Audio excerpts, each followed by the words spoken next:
सरकार अगर बनती है तो भ्रष्टाचार पर आप क्या भूमिका रखेंगे? हमने पहले कहा है कि हम उन नेताओं में से नहीं हैं तो ये कहे कि हमारी सरकार बनेगी और कल भ्रष्टाचार खत्म हो जाएगा। हम इस तरह की बात नहीं करते हैं। भ्रष्टाचार खत्म करने के लिए, भ्रष्टाचार पर अंकुश लगाने के लिए जन सुराज ने 4 स्टेप प्रोसेस बताया। आपने देखा इस देश में एक दल, एक आंदोलन अन्ना का शुरू हुआ जिसमें बताया गया कि जन लोकपाल करके कानून बन जाएगा, भ्रष्टाचार खत्म हो जाएगा। जिन लोगों ने आंदोलन किया वही भ्रष्टाचार के मामले में जेल में गए।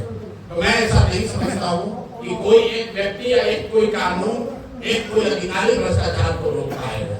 दुनिया भर में जिन देशों ने भ्रष्टाचार पर अंकुश लगाया है उनसे अगर आप सीखे तो बिहार के लिए जन सुराज ने भ्रष्टाचार रोकने के लिए 4 बातें बताई। पहला, सही और ईमानदार, जहां तक हो सके सही और ईमानदार जनप्रतिनिधियों का चुनाव। अगर आप बालू माफिया, शराब माफिया, ठेकेदारों को, बदमाशों को, लुटेरों को, गुंडों को चुनकर सरकार में बैठाएंगे तो उससे आप ईमानदारी की अपेक्षा नहीं कर सकते। दूसरी बात कही गई, सत्ता और संसाधन का बड़े पैमाने पर विकेंद्रीकरण। आज पूरी जो व्यवस्था है वो मुख्यमंत्री और उनके इर्द गिर्द के 4-5 अफसर चला रहे हैं। उन्हीं के हाथ में 3 लाख करोड़ का बजट है, उन्हीं के हाथ में योजनाएं हैं। उनकी मर्जी होगी तो पैसा जारी होगा, उनकी मर्जी नहीं होगी तो पैसा जारी नहीं होगा। जब पंचायती राज का कानून बनाया गया 1990 के दशक में, तो उसके प्रपत्र में ये लिखा गया है कि सत्ता और संसाधन का विकेंद्रीकरण होना चाहिए और करीब करीब 1/3 विकास की राशि पंचायती राज की संस्थाओं के माध्यम से खर्च होना चाहिए। बिहार में पिछले 20 वर्ष में 3% से कम राशि ही पंचायती राज्यों के माध्यम से खर्च हो रहा है। सारा पैसा अफसरशाही और अफसरों के माध्यम से खर्च हो रहा है। तो जन सुराज की दूसरी सोच है कि ईमानदार राजनीतिक नेतृत्व के चुनाव के साथ साथ बड़े पैमाने पर सत्ता और संसाधन का विकेंद्रीकरण होना चाहिए।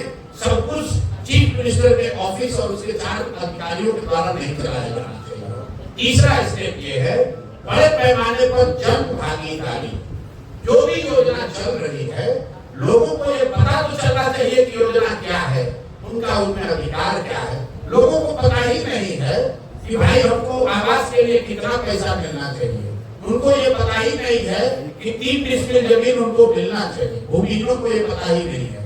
आपको ये पता ही नहीं है कि हमको आरोग्य कार्ड कहाँ से मिलेगा या किसानों की स्वनिधि का पैसा कब मिलेगा। तो जब भागीदारी न होना भी बड़ी परेशानी है। और चौथा और अंतिम बात, बड़े पैमाने पर टेक्नोलॉजी का इस्तेमाल। जैसे आप देख रहे हैं, पहले बिजली का बिल का बहुत चोरी होता था। जब से स्मार्ट मीटर आ गया, प्रीपेड आने से लोगों को दिक्कत है, लेकिन स्मार्ट मीटर आने के बाद से बिजली चोरी में कमी आई है। अब आप देख लीजिए, यहाँ नल जल योजना की बात होती है। नल जल योजना में आज तक 25,000 करोड़ रुपया खर्च होने के बाद पता ही नहीं चल रहा है कि कहाँ योजना बनी, कहाँ चालू है, कहाँ बंद है। अगर 25,000 करोड़ रुपया में से कुछ पैसा लगाकर स्मार्ट मीटर इन सारी योजनाओं में लगाया गया होता तो पटना में बैठे बैठे आपको पता चलता कि कब मोटर ऑन हुआ, कितना पानी निकला, पानी कहाँ तक पहुंचा। तो ये 4 स्टेप प्रोसेस है बिहार में भ्रष्टाचार रोकने का। ईमानदार जनप्रतिनिधियों का चुनाव, दूसरा सत्ता और संसाधन का बड़े पैमाने पर विकेंद्रीकरण, तीसरा सरकारी योजनाओं में जन भागीदारी और चौथा बड़े पैमाने पर टेक्नोलॉजी का, तकनीक का उपयोग। इन 4 चीजों के समायोजन से भ्रष्टाचार पर बड़े स्तर पर अंकुश लगाया जा सकता है।